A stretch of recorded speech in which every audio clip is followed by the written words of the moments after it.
तो बच्चों let's read the question. Question says water drops fall at regular intervals from a tap 5 meter above the ground. The third drop is leaving the tap at the instant the first drop touches the ground. How far above the ground is the second drop at that instant? 4 options given here. We just have to find out the solution. Solution में हम बच्चों बात करेंगे की concept की.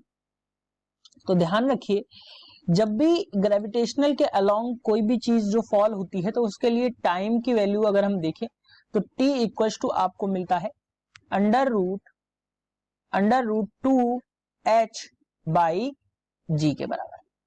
जो value आपको मिलती है वो क्या मिलती है बच्चों? Under root 2h by g के बराबर मिलती है. सो बच्चों यहां से अगर हम देखें तो क्या है कि क्वेश्चन के अकॉर्डिंग देखें तो एक टैप है बच्चों, कुछ इस तरीके से एक टैप है और इस टैप से बच्चों क्या है कि वाटर ड्रॉप्स जो हैं वो गिर रही हैं कुछ इस तरीके से. 3 वाटर ड्रॉप्स जो हैं वो गिर रही हैं और तीसरी वाटर ड्रॉप जो है बच्चों ग्राउंड पे है. तो थर्ड वाटर ड्रॉप जो है वो टैप को लीव कर रही है. यहां से यहां तक की हाइट की अगर हम बात करें तो वो बच्चों गिवन है 5 मीटर. यहां से अगर हम यहां तक की हाइट की बात कर रहे हैं तो ये गिवन है 5 metre. Let's write it clearly. कितना है बच्चों? 5 मीटर. अब बच्चों जो पहली ड्रॉप को यहां से यहां तक आने में कुछ टाइम लगेगा और उस टाइम इंटरवल में ये 2 ड्रॉप्स जो हैं वो छूटी होंगी. तो अगर हम टाइम की बात करें बच्चों क्वेश्चन के अकॉर्डिंग तो t इक्वल्स टू क्या हो जाएगा? Under root 2 into H that is 5 upon g. हम 10 मीटर पर सेकेंड स्क्वायर यहाँ पे रख रहे हैं. तो यहां से टाइम की वैल्यू जो मिल जाएगी बच्चों वो आपको मिल जाएगी 10 बाई 10 दैट इज 1 सेकेंड. मैं डायरेक्टली यहाँ पे पुट कर रहा हूं 10 बाई 10 यानी कि यहाँ पे जो टाइम की वैल्यूएशन मिल गई वो क्या मिल गई? 1 सेकेंड. यानी कि जो फर्स्ट ड्रॉप है इसको यहां तक आने में 1 सेकेंड का टाइम लगेगा. अब 1 सेकेंड के टाइम इंटरवल में 2 ड्रॉप छूट गए यानी कि हर एक ड्रॉप को छूटने में 1/2 सेकेंड का टाइम लगेगा. अब मैं अगर इस दूसरे ड्रॉप की बात करूं तो ये यहां तक 1/2 सेकेंड में कुछ डिस्टेंस इसने चला होगा. तो वो डिस्टेंस क्या होगा?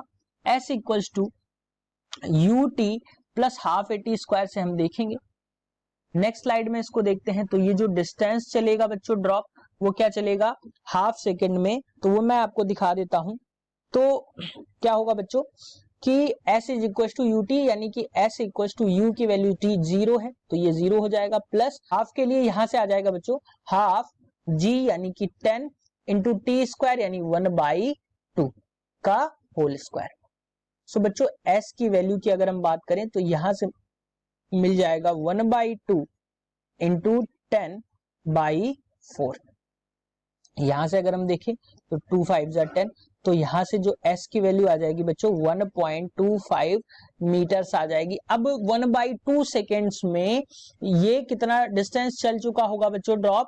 1.25 मीटर.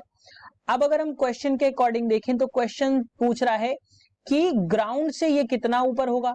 तो ग्राउंड से टोटल डिस्टेंस है बच्चों 5 और 5 से ये 1.25 मीटर चल चुका है. तो हाइट जो होगी वो अब इस ड्रॉप की कितनी होगी बच्चों? 3.75 मीटर ये अभी ग्राउंड से दूर होगा. सो बच्चों ये आपका आंसर हो जाएगा दैट इज 3.75 मीटर. ऑप्शंस की बात करें तो ऑप्शन बच्चों option 3 that is 3.75 metre. This is the correct answer. Hope you understood it well. Best of luck.